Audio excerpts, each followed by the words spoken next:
Assalamualaikum warahmatullahi wabarakatuh. Sahabat Senang Tani, unsur hara merupakan salah satu kebutuhan yang sangat penting untuk tanaman bisa melangsungkan pertumbuhan maupun perkembangbiakannya. Nah, sebenarnya ada banyak sekali unsur hara yang bisa diserap oleh tanaman, tapi masing-masing unsur hara tersebut punya fungsi dan perannya masing-masing. Jadi kita harus kenal lebih dulu apa saja unsur hara yang berperan dalam pertumbuhan tanaman dan apa saja fungsinya. Jadi kita bisa menyesuaikan dengan fase pertumbuhan tanaman tersebut. Nah, pada kesempatan kali ini akan coba kami bahas apa saja sih unsur hara yang bisa meningkatkan kualitas maupun kuantitas hasil dari tanaman ini, baik itu hasil berupa umbi, buah maupun biji-bijian. Nah, jadi simak video kali ini sampai akhir untuk tahu lebih lanjut apa saja sih unsur hara yang sangat berperan untuk meningkatkan kualitas maupun kuantitas hasil tanaman.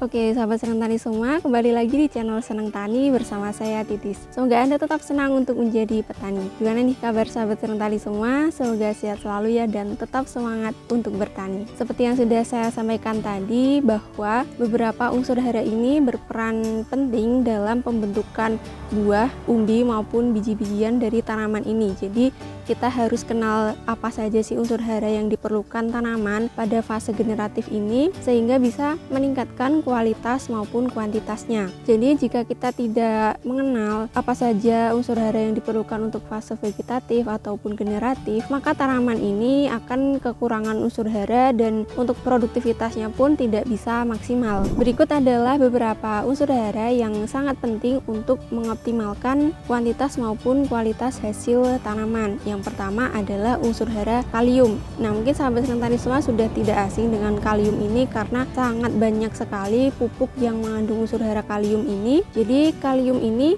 selain fungsinya adalah untuk membantu transportasi karbohidrat ke seluruh bagian tanaman, jadi termasuk untuk mengangkut hasil fotosintesis ke seluruh bagian tanaman. Jadi ini merupakan peran kalium yang bisa untuk memaksimalkan ukuran dari buahnya, karena kalium tadi bisa lebih meningkatkan transportasi karbohidrat ke bagian buah, jadi kalium bisa lebih meningkatkan ukuran dari buah. Kemudian kalium ini juga bisa meningkatkan kandungan gula pada buah. Jadi kalau kita memberikan unsur hara kalium yang cukup, maka rasa dari buahnya ini akan sesuai dengan apa yang kita inginkan. Misalnya kalau kita aplikasikan pada tanaman cabai, maka kualitas rasanya bisa akan semakin pedas. Kemudian kalau kita aplikasikan pada tanaman buah, maka rasanya akan lebih manis. Selain itu, kalium juga bisa meningkatkan kualitas warna dari buah yang dihasilkan, karena kalium ini bisa menghasilkan suatu zat bernama antosianin, di mana antosianin ini yang berperan untuk memberikan warna pada buah. Jadi seperti misalnya di sini kalium ini berperan dalam menghasilkan buah yang berwarna segar, hijau segar, jadi tidak mudah berubah warnanya. Dan misalnya jika kita aplikasikan ke tanaman cabai, maka warnanya pun akan semakin merah menyala. Selain itu, kalium ini selain bisa meningkatkan kualitas maupun kuantitas buah, kalium ini juga bisa berperan dalam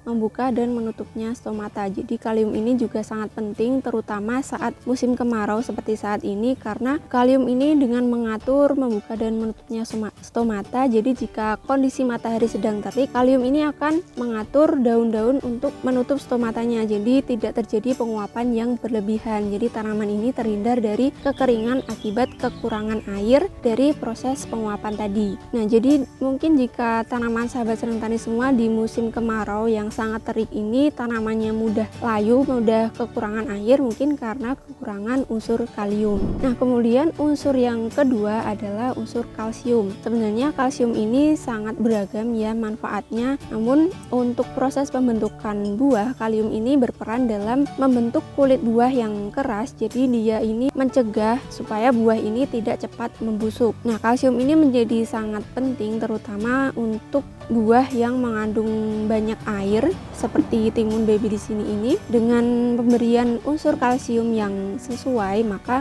kulit buah yang dihasilkan menjadi semakin tebal dan tidak mudah membusuk. Apalagi jika dilakukan penyimpanan, maka dengan pemberian kalsium yang cukup tadi, buah ini tidak mudah busuk walaupun di penyimpanan. Nah, jadi unsur fosfor ini juga sangat penting ya untuk pembentukan buah, karena fosfor ini bisa memacu pembungaan karena fosfor berperan dalam pembelahan sel. Jadi saat mulai memasuki fase generatif, fosfor ini mulai membantu pembelahan sel untuk pembentukan bunga. Jadi fosfor ini menjadi unsur yang sangat penting baik itu di fase vegetatif maupun generatif, karena di fase vegetatifnya fosfor bisa merangsang pembentukan serabut akar baru, kemudian di fase generatif dia bisa merangsang pembentukan bunga. Nah, jadi fosfor ini berkaitan erat dengan kuantitas hasil dari tanaman itu sendiri. Jadi semakin kita mencukupi kebutuhan fosfornya, maka kuantitas hasil dari tanaman juga semakin maksimal. Selain itu, fosfor juga berperan dalam memaksimalkan warna dari buah yang dihasilkan. Jadi fosfor ini juga bekerja sama dengan unsur hara kalium tadi yang berperan untuk lebih meningkatkan kualitas warna dari buah. Selain itu, manfaat yang lain dari unsur fosfor ini adalah untuk meminimalisir kerusakan buah saat penyimpanan.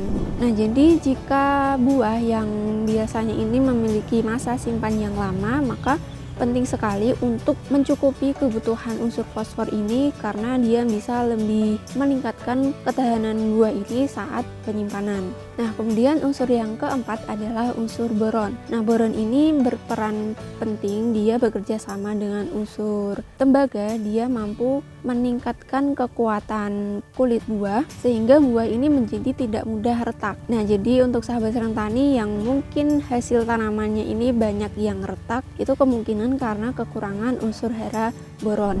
Nah, jadi itu adalah beberapa unsur hara yang berperan sangat penting untuk mengoptimalkan kualitas maupun kuantitas buah, biji maupun umbi yang dihasilkan oleh tanaman. Namun di samping pemenuhan beberapa unsur hara tadi, kita juga harus mengimbanginya dengan pemenuhan unsur hara yang lain, karena ketersediaan unsur hara yang berlebihan pada suatu tanaman ini kemungkinan bisa menekan ketersediaan unsur hara yang lain. Seperti jika kita mengaplikasikan kalium terlalu tinggi pada tanaman, khususnya saat fase generatif, maka biasanya tanaman akan kekurangan unsur magnesium, karena kedua unsur ini adalah sifatnya antagonis atau saling berlawanan. Jadi walaupun kita mencukupi kebutuhan unsur hara tadi, tapi kita juga tetap harus menyeimbangkan kebutuhan unsur hara yang lain supaya pertumbuhan tanaman bisa tetap baik, tidak kekurangan unsur hara yang lain. Kemudian selain unsur hara tadi, kita juga harus memperhatikan kebutuhan air, karena air ini sangat penting ya untuk tanaman, dimana jika tanaman kekurangan air, maka otomatis metabolismenya tidak akan bisa berjalan dengan lancar,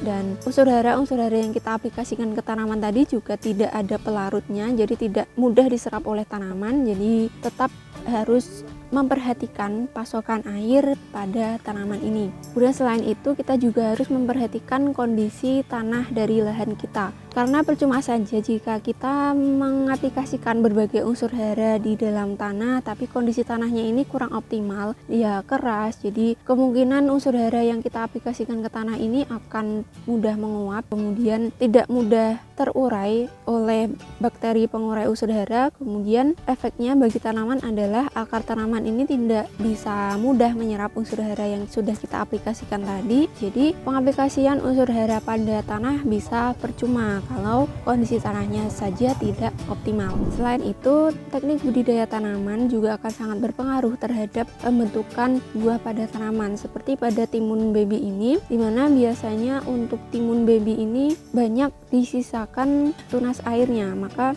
karena selain dari batang utama, timun baby ini juga bisa banyak tumbuh pada tunas air, jadi biasanya para petani ini lebih banyak menyisakan tunas air untuk dipelihara. Nah, namun penting sekali untuk tetap bisa mengendalikan jumlah tunas air pada tanaman ini supaya ukuran buah yang dihasilkan bisa tetap optimal. Jadi jika kita terlalu banyak memelihara tunas air, maka kemungkinan pembentukan buahnya pun ukurannya kurang optimal, karena dari nutrisi tanaman yang diserap oleh tanaman ini akan lebih banyak disebar ke seluruh buah yang dihasilkan dari tunas air ini. Jadi semakin banyak tunas air yang kita pelihara, maka sebenarnya kebutuhan unsur haranya pun juga akan semakin meningkat.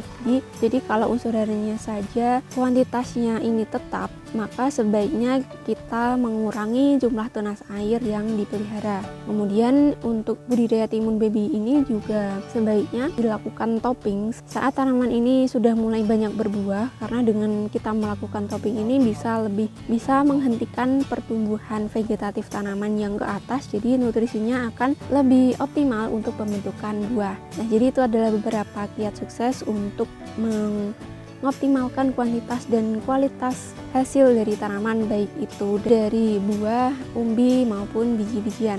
Jadi perlu diingat oleh sahabat senang tani bahwa setiap fase pertumbuhan tanaman ini membutuhkan unsur hara yang berbeda-beda. Jadi kita harus memperhatikan lagi apa saja yang dibutuhkan oleh tanaman ini sesuai dengan fase pertumbuhannya. Sekian video kali ini, semoga bermanfaat untuk sahabat senang tani semua, dan jika dirasa bermanfaat silahkan untuk di-share ke teman-teman yang lain. Jangan lupa like, comment, dan subscribe supaya tidak ketinggalan informasi dari kami selanjutnya. Terima kasih ya sudah menyaksikan video kami dan juga sudah mendukung channel ini untuk berkembang. Sampai jumpa di video-video kami selanjutnya. Tetap semangat, jaga kesehatan, dan jangan lupa untuk selalu bersyukur. Assalamualaikum warahmatullahi wabarakatuh.